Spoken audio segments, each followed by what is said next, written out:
Good evening and thanks for joining us tonight. I'm Sophie Erber. And I'm Tim Seaman. As Siouxlanders face that second major snow event of the season, winds are slowing down and so is the snow. Some are saying, though, it's just what they needed from those who are paid to clean up the snow. That's right. White gold, they call it sometimes, to communities with a budget to worry about. There is some good news tonight. KCAU 9 News reporter Lydia Vasquez joins us live in Sioux City to explain in our top story at 6.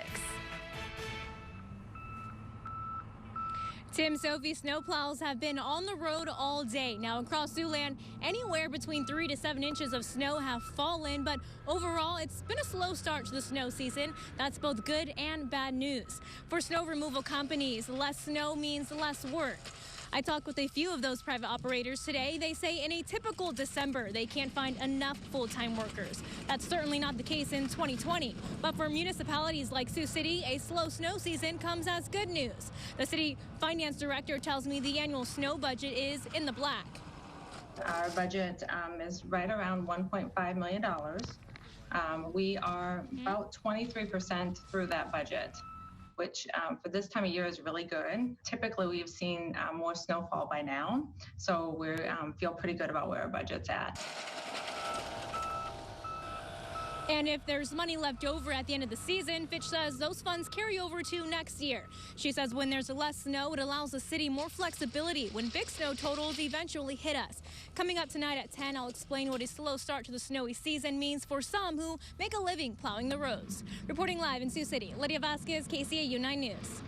All right, Lydia, thanks. Stay warm out there. You know, most of Siouxland is now under a somewhat thick blanket of snow. At least thicker than we've had all season. Let's check in now with Chief Meteorologist Scott Larson to see just how much actually fell throughout the day. Scott?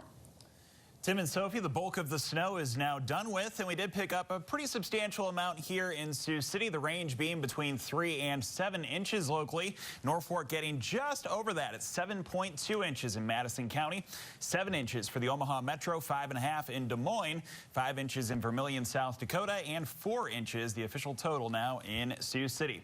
We do have a winter storm warning in effect for the pink area on your screen, winter weather advisories for the purple area in northwest Iowa and closer toward the Sioux Falls Metro.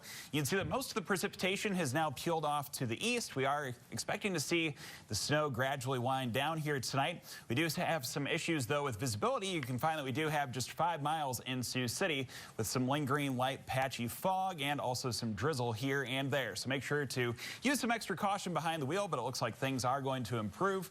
We'll have details on some warmer weather coming our way in the 9 on 9 forecast. Tim?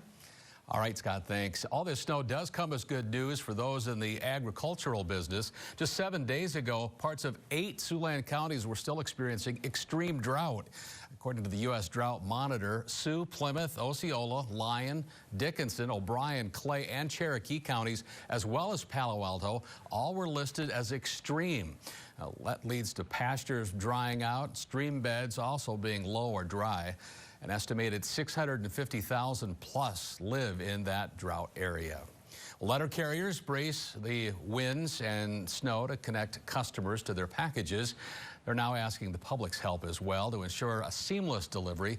Now they're asking that you simply clear the path to your mailbox, to the front door. The steps and ice can be big issues for mail carriers. Deliveries, those painted porches and steps quickly can grow hazardous in this kind of condition. Also, folks are asked to be sure that their trash cans or vehicles don't block the path to a doorway. Yeah, those things that you don't really think about, but it really would help them out. Well, some other people to keep in mind this winter are the homeless. Shelters in Siouxland are in need of clothing donations more than ever before. KCAU 9 News reporter Mallory Smith explains how we can all help. Winter weather is here as nighttime temperatures drop to single digits and snow covers the ground. But for some people, finding a place to come in out of the cold is a challenge. I've been in places where I've almost froze to death. I was scared to sleep, you know, but yes, I've been there. It's a concerning reality for a lot of people. Truly, you know, there's a lot of people out there that don't have coats, which is amazing. On top of that, COVID-19 has forced many shelters to add restrictions, lowering the numbers of people they can help. Usually this time of year we have 144 people, and this year I think we're probably right around 55 to 60.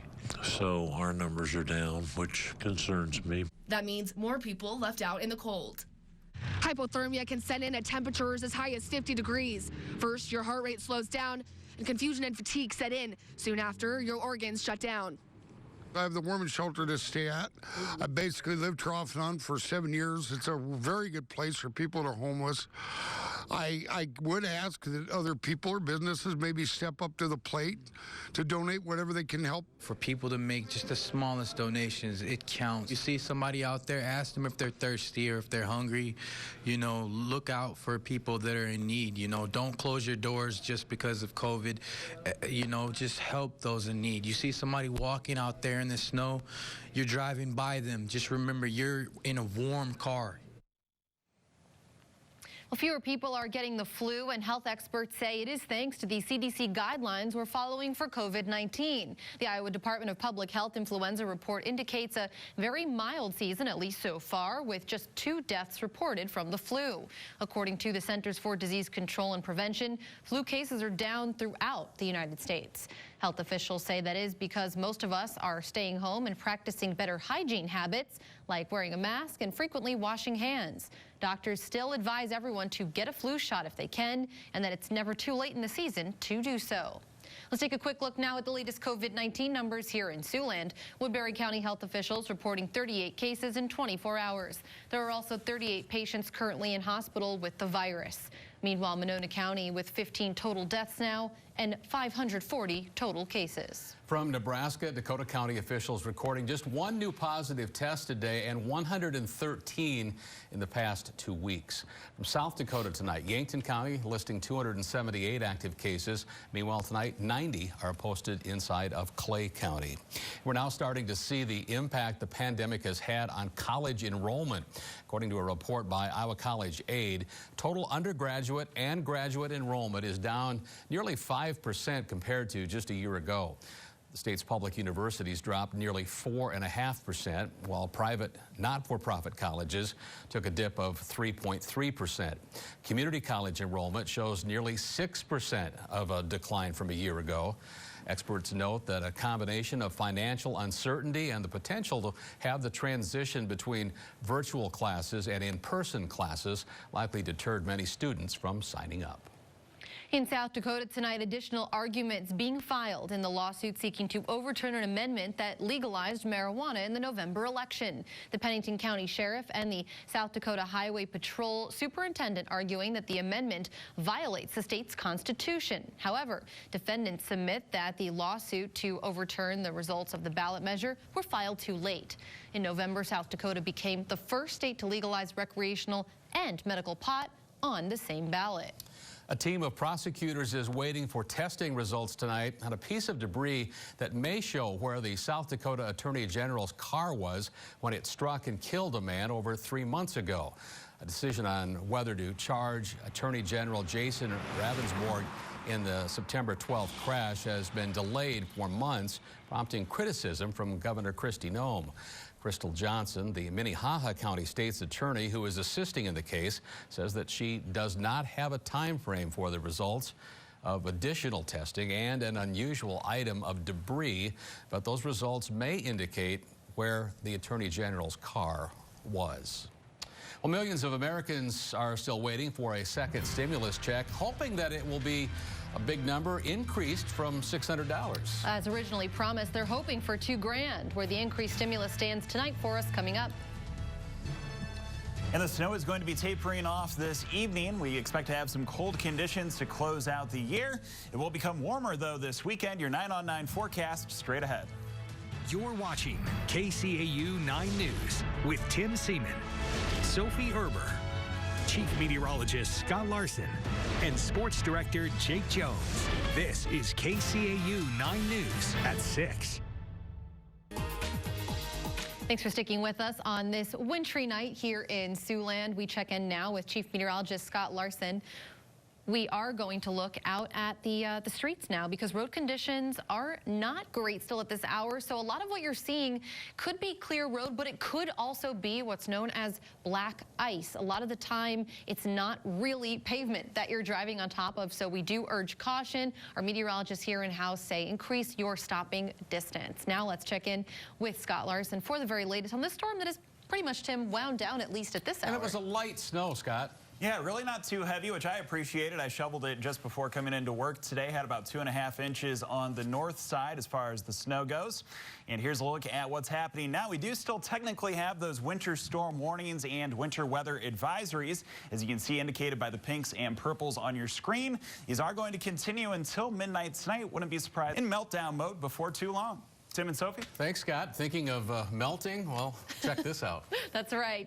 Here in Iowa, we're used to getting snow this time of year, and we are, for the most part, properly equipped with shovels, salt, and snow blowers. However, other parts of the country don't get a lot of snow, so the shovels aren't necessarily at the ready. And that's when ingenuity takes over.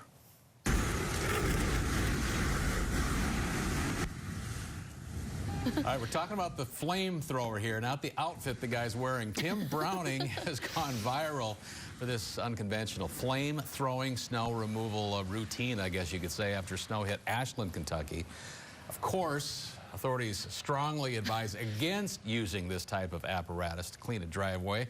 It doesn't really matter how much snow piles up, it's a bad idea. And it looks like he went from the bed to the driveway almost. It does. I also can't tell, was he drinking something? I'm not sure. Either way, we're going to point out the obvious here. You don't want to scorch your grass, potentially burn down your home or the, steps leading up to your house. All around a bad idea, but he did give us some great video. Let alone look silly. Yes. Well, after months of waiting for a second round of potential stimulus checks, Americans might still have to wait. Find out how the Senate's move to block the $2,000 stimulus check could affect the timeline for when those checks eventually are sent out. That's next. Tonight.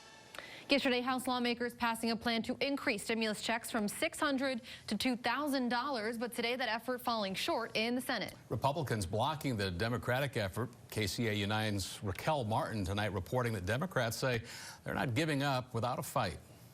Senate Democrats say they unanimously support sending Americans $2,000 checks. All eyes are now on Senate Republicans. In these next coming days, they'll determine whether Americans will see more money. The House bill is the only way to deliver these stimulus checks. Senate Democratic leader Chuck Schumer opened the unusual mid-holiday session by asking to immediately pass the House bill that would increase stimulus checks from $600 to $2,000. There are only a few days left in this session. $600 is not enough. But Senate Republicans, led by Mitch McConnell, said not so fast. Object. Connecticut Democrat Chris Murphy says President Trump asked for the bigger checks.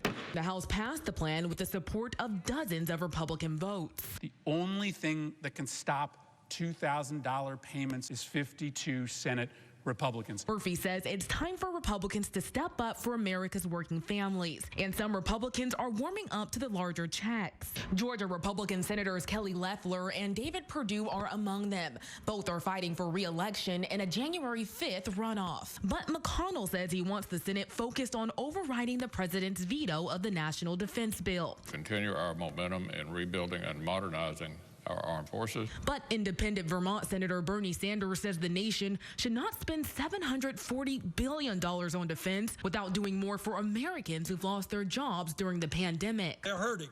They want help. Sanders promised to delay the vote on the National Defense Bill override unless Senator McConnell allows a vote on the stimulus checks. Missouri Republican Senator Josh Hawley now says he will do the same. At this point, Senate Majority Leader Mitch McConnell is only promising to review the president's request to increase stimulus checks to $2,000. In Washington, Raquel Martin, KCAU 9 News.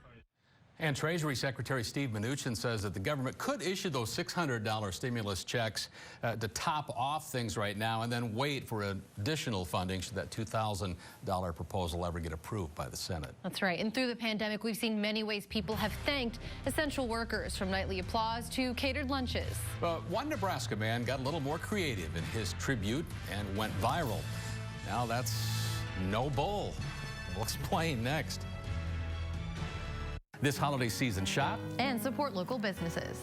Kind of a late Christmas card of sorts to share tonight. A Nebraska rancher has gone viral for a video that thanks healthcare and other essential workers. Pretty cool, but it did not feature the traditional actor. Selexka Sineski shares this story. In true Nebraska fashion, 600 cattle, lined up almost perfectly in the shape of an EKG with a heart to honor our healthcare heroes. Draw any shape I make, and they'll come running over, stop the tractor, get the drone in the air, take the photo before they start going to the creek for water or onto stalks after that. They're vacuum cleaners. This isn't Dave Schuler's first rodeo. This is actually his third video. His family owns Schuler's Red Angus Ranch out in Bridgeport, Nebraska, where he has taken on the ropes and gotten creative. I started drawing shapes with our feed wagon, and I've been drawing shapes with it since I was a kid, just doing something because the cows come right to it, and just, make chores interesting, just draw any shapes for the 500, 600 cows out there. And the last couple of years since I came back from college has been, I can make a marketing tool out of this, and I drew our brand for starters. And then last year I drew a BEEF for the beef promotional campaign. That kind of blew up a little bit on social media. I drew a heart for Valentine's Day, and take the photos with the drones and such. But this year, the only thing that made sense to me was to honor our true heroes. As one hero as an agriculture to another, I wanted to do something as a backbone to the heartbeat. Schuler only had about 15 minutes to capture the perfect shot before they all started moving along. So how he was able to get them to stay in that position? Well, with food, of course. It's a very Nebraskan thing to do, and then it kind of took off where it's just not Nebraska anymore, and I'm getting calls from people in Houston and text messages from ER nurses across the country, and that's been just really humbling. His video may have captured hundreds of cattle, but he has now captured the attention of millions of people. We've shown all the nurses here, we've shown all the doctors here, your photo, thanks for sharing, we're working here. And it was just like, wow, they don't take days off, just like farmers, they're going. They've had quite the 2020, and I hope that their lives get easier soon. Some of us would have a hard time drawing that. Right, Let really alone is. get the cattle to stand still. Amazing. Some obedient cows, so we thank them for their service, and they should put that on the wall. Pretty cool. Well, we'll check in for one final look at your forecast. First, let's take you outside right now in Siouxland.